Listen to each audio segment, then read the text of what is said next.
Synchronizing relays are of great importance when it comes to ensuring a safe connection in a variety of switching operations. The principle behind these devices is simple. Synchronizing relays are able to measure two voltages with respect to phase angle, frequency, and magnitude in order to safeguard against the interconnection of two unsynchronized systems.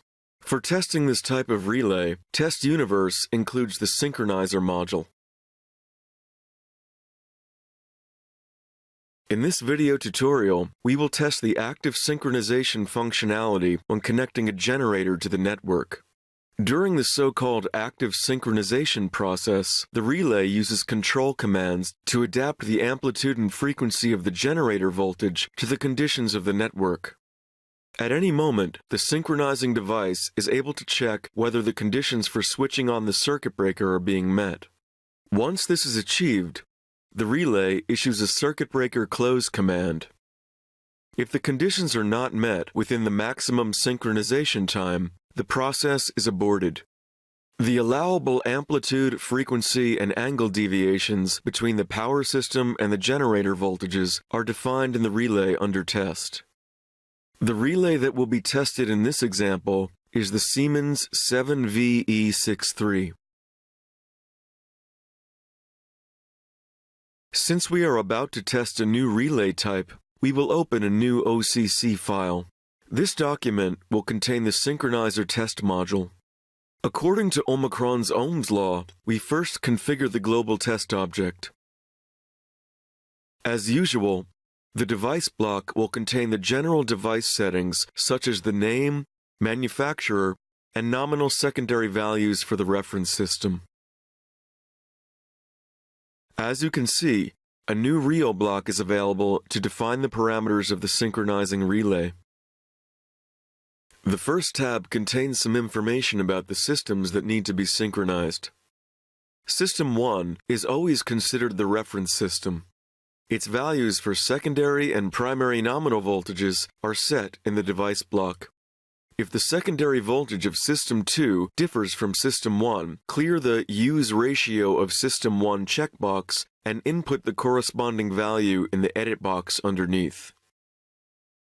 Select the direction of the phase rotation and choose the voltages that need to be compared in the Connected Voltages drop-down menu.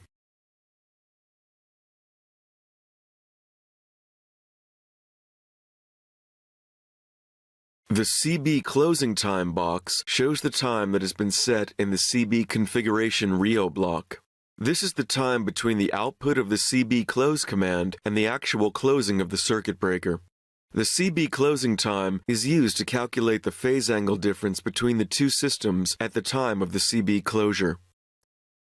The transformer group field allows you to specify any phase shift from a coupling transformer. The Start-Release drop-down menu specifies the type of signal that will be applied to the test object during the synchronization process. This option has to be set in accordance with the logic of the relay under test. You can choose from pulse, continuous, or none. The pulse option uses the start and release signals for attempting and aborting synchronization. The continuous option ensures that the start signal is output during the entire synchronization period, but no release signal is issued. The none option does not issue a signal during the process. In our example, we will compare the phase-to-phase voltages of both systems.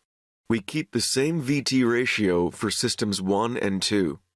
The relay requires the use of start and release signals, so we will use the pulse option. The Synchronizing Window tab contains more details about the synchronizing characteristic of the relay.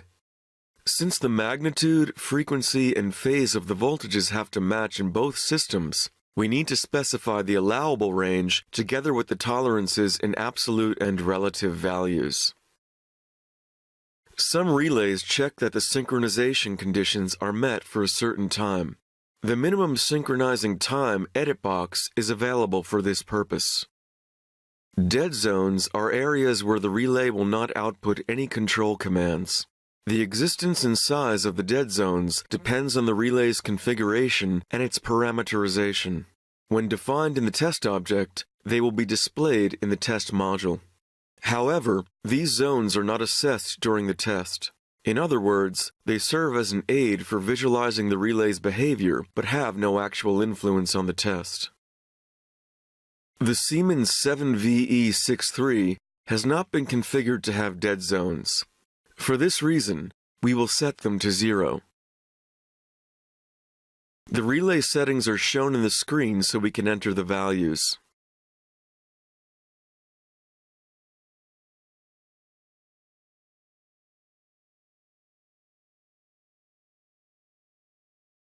With regards to the hardware configuration, we choose a general configuration with 4 voltage outputs and no currents. For this test, we need 2 output voltages. One of them represents the phase-to-phase voltage of the network, while the other is the phase-to-phase voltage of the generator. Regarding the binary inputs, 4 of them will monitor the control command signals of the relay. That is, 2 signals can raise and lower the voltage magnitude, and 2 more signals can raise and lower the frequency. An additional binary input will be used to monitor the relay's circuit breaker close command.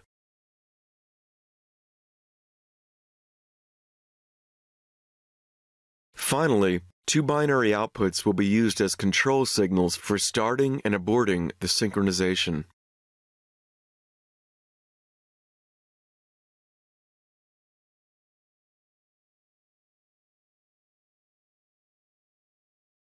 Now, we are ready to configure the test module.